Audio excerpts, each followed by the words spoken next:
बात होगी उस इतिहास की जो भारत के डिफेंस सेक्टर ने ओडिशा के तट पर रचा है। दुनिया ने भारत की इस ताकत को देखा।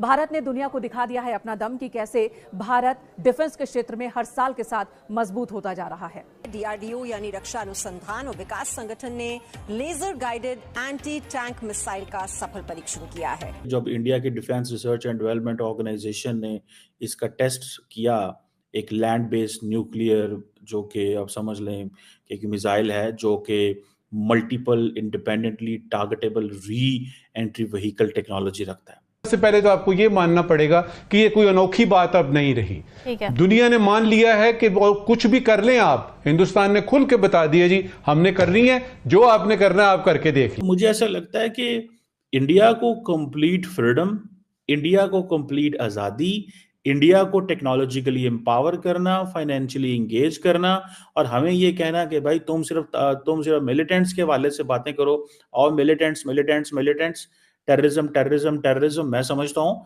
कि पाकिस्तान ने जो कुर्बानियां दी हैं, इंटरनेशनल कम्युनिटी को इसको समझना चाहिए कि हमने बड़ी कोशिश की है यार, स्टेबिलिटी आए दुनिया के अंदर। आज दुनिया एक तरफ हम एक्सपोज हो रहे हैं towards India's massive military might. यार आप इसको क्या समझते हैं जब Jack Sullivan and White House ये कहे कि भाई India US initiative on critical and emerging technology जो है वो इज देयर, हम ये हमारे क्वाड पार्टनर हैं, ये हमारे यार सज्जन बेली हैं।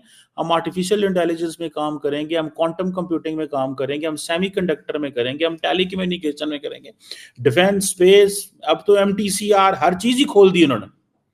हो सकता है वो न्यूक्लियर सप्लाई ग्रुप में भी उनको ले लेंगे, वो तो शायद आई थिंक पाकिस्तान के कहने पे चाइनीज थोड़े से अलर्ट रहते हैं कि नहीं हमें ऐसे नहीं होने देना चाहिए।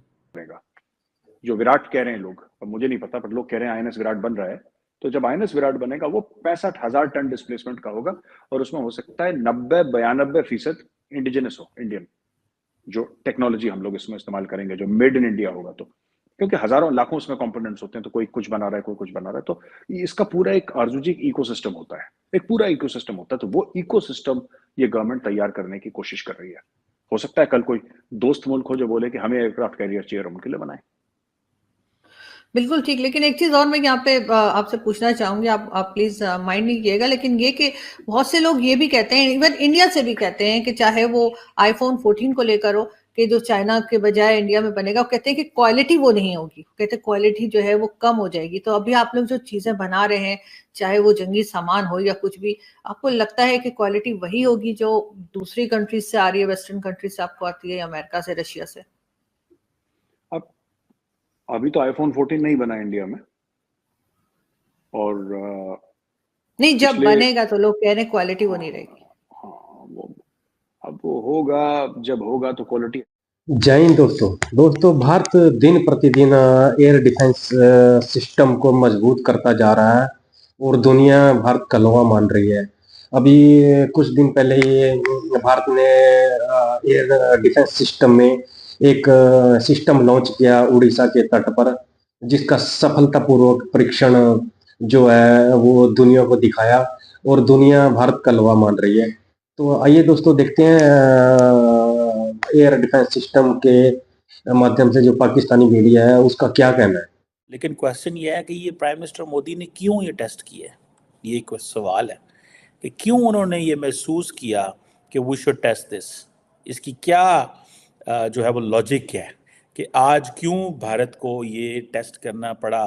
और सुनने में ये आता है कि जब इंडिया ने ये टेस्ट किया तो एक चाइनीज़ स्पाई शिप जो है वो बे ऑफ बंगाल के करीब थी, और ये एक चीज़ जो है वो इंडियंस बार बार ये कह रहे हैं कि इंडियन ओशन रीजन के अंदर इंडियन जो चाइनीज़ वेसल्स हैं जिन्हें वो ओशन सर्वे वेसल कहते हैं, होती वो ओशन सर्वे वेसल है, but the American and the rest and the Indians and many से कि ये सारी की सारी स्पाई वेसल्स हैं। अब ये एक मज़ीद एक चैलेंज है अगर देखा जाए इस हवाले से।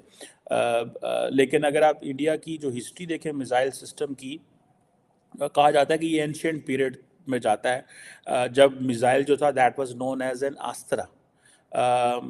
और एक टीपू सुल्तान के दौर में भी जो इंडिया ने, कहा जाता है कि first rocket against the British use किया था 18th सेंचुरी में, जो कि एंग्लो मैसूर वॉर्स हुई थी उस वक़्त।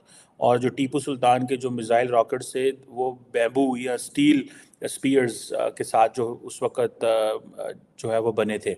और इंडिया की जो मिसाइल सिस्टम की जो हिस्ट्री है that goes back to 18th century. This is what the Indian missile programme जो है वो कहता है।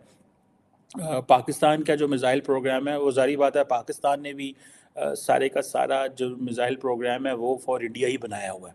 और ये कहा जाता है कि जो मिसाइल सिस्टम है ये इसकी जिसे कहते हैं ना कि ये डिफरेंट सिस्टम्स का बना होता है, डिफरेंट कंपोनेंट्स का बना होता है। नॉर्मली 4 सिस्टम का कंपोनेंट्स का बना होता है, जिसमें एक मिसाइल गाइडेंस होती है, एक फ्लाइट सिस्टम होता है, इंजन होता है, वॉरहेड होता है, और फिर देन मिसाइल्स जो हैं वो उनको क्लासिफाई किया जाता है कि उनका यूज़ किस तरह का होता है। For example air to surface missile होता है, सरफेस टू सरफेस मिसाइल होते हैं। जो सरफेस टू सरफेस मिसाइल्स होते हैं वो बैलिस्टिक भी होते हैं, क्रूज़ भी होते हैं, एंटी शिप एंटी टैंक होते हैं। इस तरह सरफेस टू एयर मिसाइल्स भी होते हैं, and then air to air missiles भी होते हैं। Then anti satellite weaponry missiles भी होते हैं, जो कि आई थिंक वंस चाइनीज़ ने एक दफ़ा आई थिंक अपनी ही सैटेलाइट को मार के नीचे गिराया था। ये पुरानी बात है, when Americans were going for the space weaponisation की उस वक्त बात चल रही थी। मुझे याद है I was a student of at that time in university.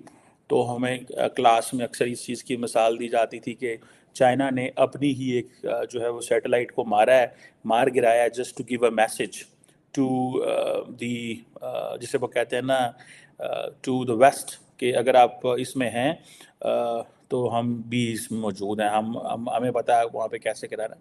आगे मिसाइल्स की क्लासिफिकेशंस भी बेस्ड होती हैं, particularly based on the launch mode कौन सा है। For example surface to air है, सरफेस टू एयर है, सरफेस टू सरफेस है, surface to air, air to air, air to surface, and then surface to sea and anti tank missiles भी होते हैं। फिर इनकी रेंजेस डिफरेंट होती हैं। फॉर एग्जांपल जो मैं इंडियन मिसाइल प्रोग्राम के हवाले से कह रहा हूँ, जो शॉर्ट रेंज मिसाइल्स हैं इंडिया के पास, मीडियम रेंज मिसाइल्स हैं, इंटरमीडिएट रेंज मिसाइल्स हैं, और उनके पास इंटर कॉन्टिनेंटल बैलिस्टिक मिसाइल है।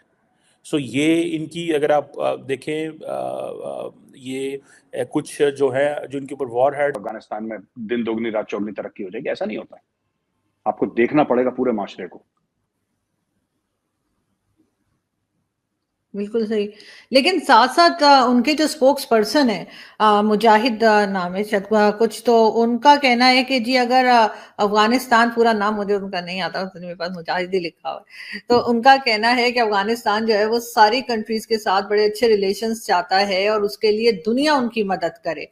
अब दुनिया उनकी क्या मदद कर सकता है, इसलिए कि दुनिया चाहे जितना मर्जी बाकी कंट्रीज अफगानिस्तान को सपोर्ट करें, लेकिन पाकिस्तान के साथ वो क्या कर रहे हैं, टीटीपी वाले क्या कर रहे हैं, वो भी तो देखेगा ना कि अब आपको लगता है कि आगे बढ़ जाएंगे लोग। देखिए बात यह ना अर्जू जी, 2 चीजें हैं। सब लोग कहते हैं कि अफगानिस्तान की मदद करें, लेकिन कोई ये नहीं कहता क्यों करें अफगानिस्तान की मदद। दुनिया ने लोन ले रखा है अफगानिस्तान से, क्या चक्कर क्या है। बात यह है कि अगर अमेरिका को दखलंदाजी करनी पड़ेगी अफगानिस्तान में, तो कल फिर अमेरिका कर सकता है। कौन रोकेगा? तालिबान रोकेगा? तालिबान नहीं रोकेगा। 4 बम मारेंगे तालिबान, फिर गुफाओं में भाग जाएगा, फिर वहां से गुरिल्ला वॉरफेयर शुरू कर देंगे। तालिबान में लड़ने की सकत थोड़ है। अब प्रॉब्लम यह है कि जो मुझे आप ये कह रही हैं कि तहरीक तालिबान पाकिस्तान के थ्रू तालिबान अटैक करवाता है पाकिस्तान के अंदर, आई थिंक आपका इशारा यही है, राइट? तो मैं ये जानना चाहता हूं कि 1 साल पहले फिर आपकी सरकार या आपके लोग इतने खुश क्यों हो रहे थे कि हमारे हम मजहब हैं जो वहां पे पावर में आ गए, वो कश्मीर दिलाएंगे। ये आप, एक बात मैं आपसे पूछता हूं आपकी शो में, एक सवाल अर्जुन जी, कि आप लोग इतने खुश क्यों हो गए थे 1 साल पहले कि अब तो सब ठीक हो गया, अब तो कश्मीर मिल गया, अब श्रीनगर पे जाके हमने कोरमे खाने, और बताओ जी। तो दोस्तों आपने वीडियो में देखा होगा कैसे पाकिस्तानी मीडिया और जो दुनिया की मीडिया है भारतीय एयर डिफेंस सिस्टम की तारीफ कर रही है, और करनी भी चाहिए, क्योंकि भारत ने पिछले 4-5 साल में बहुत ही तरक्की किया है एयर डिफेंस सिस्टम के माध्यम से। जो उन्होंने मिसाइलें बनाई है या किसी भी चीज का जो निरीक्षण किया है। तो दोस्तों अगर आपको वीडियो पसंद तो प्लीज लाइक शेयर कमेंट जरूर करिएगा वीडियो के ऊपर, अपनी राय जरूर रखिए।